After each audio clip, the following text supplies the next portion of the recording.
एक बार लक्ष्मी जी और नारायण जी बैकुंठ में बैठ के हास परिहास कर रहे थे और संसार की भी बातें हो रही थीं। भगवान नारायण ने धरती पर देखते हुए कहा, आजकल लोगों में भक्ति बहुत अधिक हो गई है, सब नारायण नारायण का जप करते रहते हैं। लक्ष्मी जी ने कहा, आपको पाने के लिए नहीं, मुझे पाने के लिए लोगों की भक्ति बढ़ गई है। तब भगवान ने कहा, देख रही हैं आप, सब नारायण नारायण का जप कर रहे हैं, कोई लक्ष्मी लक्ष्मी का जाप थोड़ी कर रहा है। तब माता लक्ष्मी बोली, अगर आपको मेरे कथन पर भरोसा नहीं है तो चलिए हम दोनों धरती पर चलते हैं और इस बात की परीक्षा हो जाएगी। नारायण भी मुस्कुराकर परीक्षा के लिए तैयार हो गए और वे दोनों रूप बदलकर धरती पर पहुँचे। नारायण ने एक तेजस्वी ब्राह्मण का स्वरूप बनाया और जाकर गांव के सेठ का दरवाजा खटखटाया। सेठ ने दरवाजा खोला और एक तेजस्वी ब्राह्मण को देखकर उन्होंने उसका हाथ जोड़कर स्वागत किया और कहा, मैं आपकी क्या सेवा कर सकता हूँ। भगवान बोले, मैं तुम्हारे नगर में नारायण कीर्तन और कथा कहना चाहता हूँ, उसकी व्यवस्था कैसे होगी। सेठ नारायण जी का भक्त था, वह बड़ी खुशी खुशी तैयार हो गया और उसने कहा, ठीक है, मैं सारी व्यवस्था करवा दूंगा और जितने दिन भी कथा होगी आप मेरे घर में ही ठहरिएगा। उस सेठ ने कथा और कीर्तन की सभी व्यवस्था करवा दी और गाँव में सबके घर में कहलवा दिया। नारायण ब्राह्मण के वेश में कथा कहने लगे। पहले दिन, दूसरे दिन और तीसरे दिन लोगों की भीड़ बढ़ती ही चली गई। नारायण बड़े प्रसन्न हुए कि लोगों में भक्ति बढ़ती जा रही है।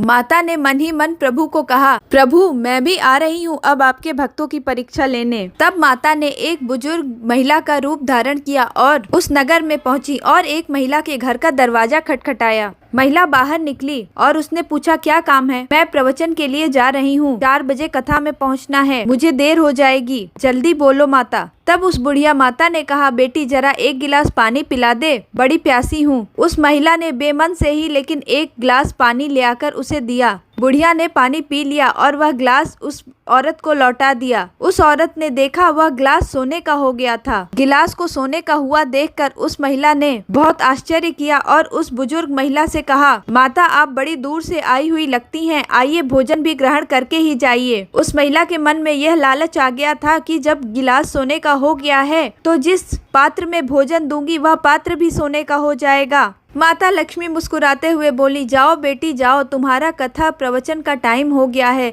नहीं तो देर हो जाएगी। वह महिला बुढ़िया माता के ऐसा कहने पर प्रवचन में आ तो गई, परंतु प्रवचन में आज उसका मन नहीं लगा। वह अन्य महिलाओं से चर्चा करते हुए बताने लगी कि कैसे एक बुढ़िया माई आज उसके घर पानी पीने आई और जब उन्होंने वह गिलास वापस किया तो वह सोने का हो गया था।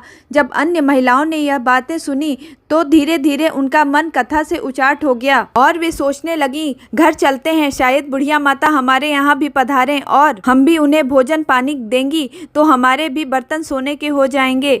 धीरे धीरे कुछ महिलाएं उठकर चलते हुए कथा से ही उठकर चली गईं।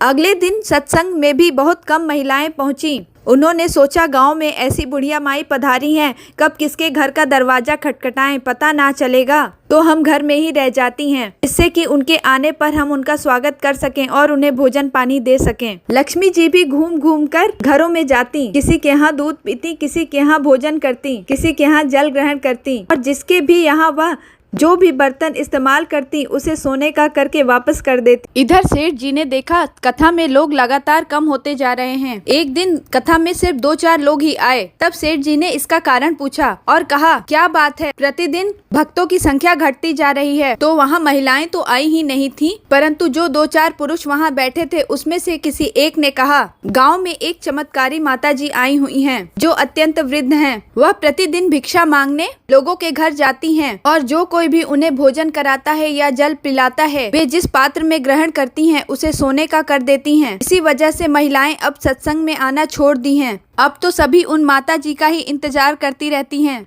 उस ग्रामीण की बात सुनते ही सेठ जी अपने परिवार के साथ उस ब्राह्मण देव को हाथ जोड़कर बोले, मुझे घर पर कुछ जरूरी काम है, मैं अभी यहाँ से जा रहा हूँ। और उन्होंने वृद्ध माता जी का पता किया और सबसे पहले वहाँ पहुँचे। वो सेठ जी ये बात समझ गए थे कि वह बुजुर्ग महिला लक्ष्मी माता ही हो सकती है। वहाँ पहुँचकर उन्होंने हाथ जोड़कर उस बुजुर्ग महिला से कहा, माता मैं तो भगवान की कथा का आयोजन और सत्संग करा रहा था और आपने मेरे घर का ही त्याग कर दिया। माता लक्ष्मी बोली, तुम्हारे घर तो मैं सबसे पहले आने वाली थी, लेकिन तुमने अपने घर में जिस कथावाचक को जगह दी है उसे पहले जाने को कहो, तभी मैं तुम्हारे घर में आऊंगी। सेठ जी बोले, बस इतनी सी बात माता, मैं अभी उन कथावाचक की व्यवस्था धर्मशाला में करवा देता हूँ। जैसे ही भगवान जो कथावाचक के रूप में थे घर आए, तब सेठ जी ने कहा, हे ब्राह्मण देवता, मैंने आपकी व्यवस्था धर्मशाला में करवा दी है, अतः आप अपना सामान लेकर वहाँ प्रस्थान करें। वहाँ मैंने आपका समस्त प्रबंध कर दिया है। कथावाचक ने कहा, 2-3 दिन ही तो बचे हैं सत्संग के, यहीं रहने दो। सेठ जी बोले, नहीं नहीं, आप यहाँ से प्रस्थान कीजिए, क्योंकि मेरे घर में कोई दूसरा मेहमान आने वाला है। इतने में वहाँ बुढ़िया माता आई और सेठ जी को कहा, सेठ जी